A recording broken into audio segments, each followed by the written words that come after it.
Rossa Crean, composer, vocalist, and multimedia artist, jokingly says they write strange music that they like to listen to when they are by themselves, eating raw cookie dough in a dark closet.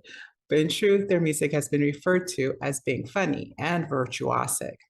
As a synesthete, Crean occasionally creates projects that focus on neurological responses between sound, color, and emotional states. A staunch advocate for queer and gender equality, Rocha founded the Rocha Crean Presents performance series in Chicago, Illinois, which showcases emerging people of color, LGBTQIA, and female identifying composers and performers. And welcome, Rocha. Thank you so much for coming to the Voicing Your Vision Summit to speak with us today.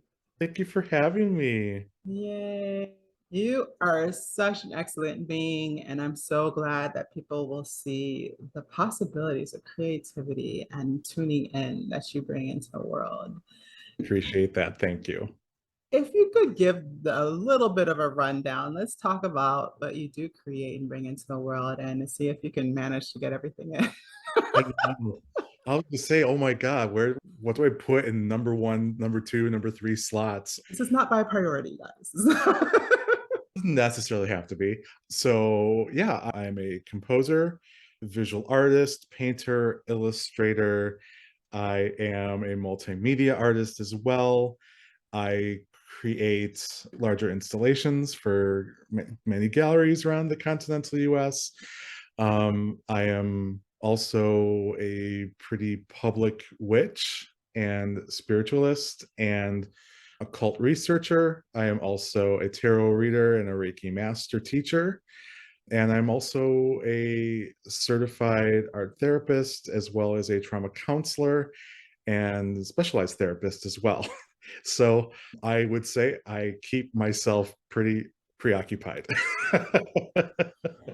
Yes, and I will never understand how you get to everything and so prolifically as well. There's beauty always showing up, and I look for you on Instagram and Facebook, and there's just always something that is profound showing up in your Oh, work. And thank you. I'm glad I know you. I'm glad I know you, and Thank glad I you. get to Same. experience it, even if it's only vicariously through images on the screen.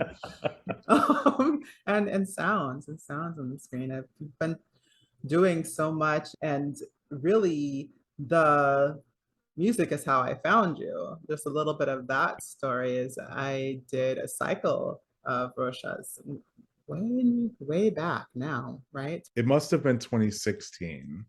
2016 sounds I right. think so. And of course, you And performed fabulously. it went fabulously, and people loved it. People really loved it. I don't think they've been hearing stuff like that anytime soon. Well, I hadn't at that time. I'm like, no one, there was never a real like slapsticky kind of, I want maybe not slapstick, but there wasn't really any like tongue in cheek Yeah. kind of like song cycle being done. And there was so much seriousness going on at that moment too, and with very good reason. And just wanted to, I just wanted to make people laugh and relax, and knowing that we don't always have to have this formality in the classical world. I refuse to dress up for concerts. I absolutely refuse. I